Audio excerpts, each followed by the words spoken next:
reZimbabwe ndadzoka zvekare. Regai tingopeta riri dare. Nyaya yacho tokoti pamusoro yeMazimbabwe kwese kwamungange muri ikoko nai zvakakosha kuzivisana kuti yazofamba sei nyaya yomwanakomana wava Mugabe, gotwe last born Bellarmine Chatunga Mugabe. Nyaya yake yanga apinda mumatare edzimhosva, nyaya yavo yekushuda gardener wekumba kwavo uko handiti kuHyde Park ku mansion yavo vakatengerwa nababa wavo yekumbonetsa mukore uyawe. So now panapa chaakuitika ndechekuti process yacho payava taakutarisira kuti Chatunga Mugabe asvika nguva yekuti achidipotwa, ndo zvakutarisireko zvinezvi odipotwa odzokera kuZimbabwe. But now nyaya yacho regedza tionesane mamiriro yaita, because I remember ndichiuya ndichitaura nevanhu panapa ndichikuonesai kuti nyaya iyi kana yakadai soka hapana pekuti mungabuda imimi muchitaura kuti zvoni because bvute yashaikwa. Kune vaitozvita vakadzidza vaitozvita maloya yacho kuti kana bvute yashaikwa hapana nyaya apa. But nyaya yazongobuda ukatopleada guilty kubvuma kakuti tabvuma taadmita alright ndizvozvo ngatidii haunsi kutambisa nguva yedare kamuri kungobvuma nyaya iri panapa. Bellarmine Chatunga Mugabe has pleaded guilty to pointing a firearm and violating South Africa's immigration law. Tobias Matonodze has pleaded guilty to attempted murder, defeating the ends of justice, illegal immigration and unlawful possession of ammunition. Through his lawyers, Mugabe asked the court for a non-custodial sentence, saying he is prepared to pay a fine and cover the cost of his own deportation to Zimbabwe. The state code investigating officer Ko Raj, who told the court that Matonodze is undocumented in South Africa, he added that a firearm was used in the attempted murder charge and that the weapon was illegal. He further said both accused persons have shown no remorse and have failed to disclose the whereabouts of the firearm. The matter was postponed to 24 April to determine whether the victim, now identified as C4 Mahlangu, has been compensated and to establish details surrounding the missing firearm. Saka nyaya yefirearm yerutune bozi inotonzika itida unoti yafamba sei Mugabe opa kushanda bag kuti yes ndokwanisa kutongobudisa mari ndotongokombanzetana nemukomana wakakuwara chigumbo here ichi tobhadhara na mari yacho noenderana zvese wada yacho tokupa bosi bag rinenge riripo for sure.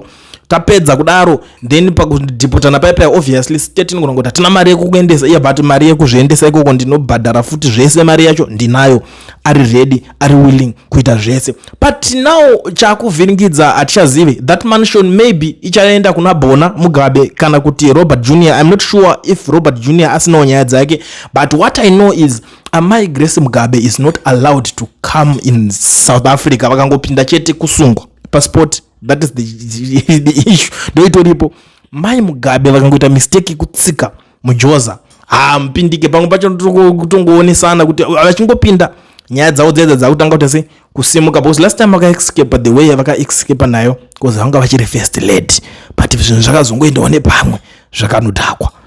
Izvezvi pakupisa vanakomana vari kuita zvinhu zvavo because zvanga zvanetsa nyaya yanga yapisa yanga yatemesa musoro kozoti saka mwana akuda kutosungirwa ikoko zvozodii.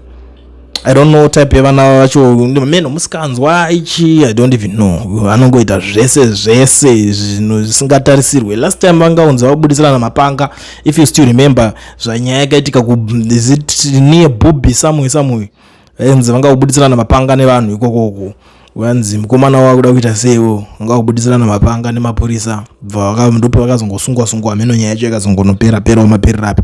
I'm not sure kana but ndakazonzwa kuti akazoskipa kuenda futi kukoti chichi pandopa pakutaura maybe nyaya dzemamedical whatever sikuzongoskipa ndo koti koko. Andizive kuti kuZimbabwe koko zvichanopera sei kana achingaenda dzinogona kungosvika dzakasumuka futi mhepo dzenyaya yacho payakasarira, because sometimes kana watoonekwa kuti unongosungika unenge wakutongonzi uya kuno ndomamirira zvine zvakaita. But let's hope kuti kuZimbabwe maconnections ava achashanda ekuti mai vacho vanowiriranawo nematop guys in what imo politics. Let's hope kuti zvinonoshanda, because kuZimbabwe kune zveko zvekutonetsawo makavanzwana VP chiwenga uchitira kuti hazvichadi zvekuti unzi uyu mwana washefu, hakuna anonzi mwana washefu, munhu apara mhosva torai musunge vharirai, ndo iri kunetsawo kuZimbabwe ikoko. Saka I'm not sure kuti dzichaperera papi nyaya dzacho dzesedzi.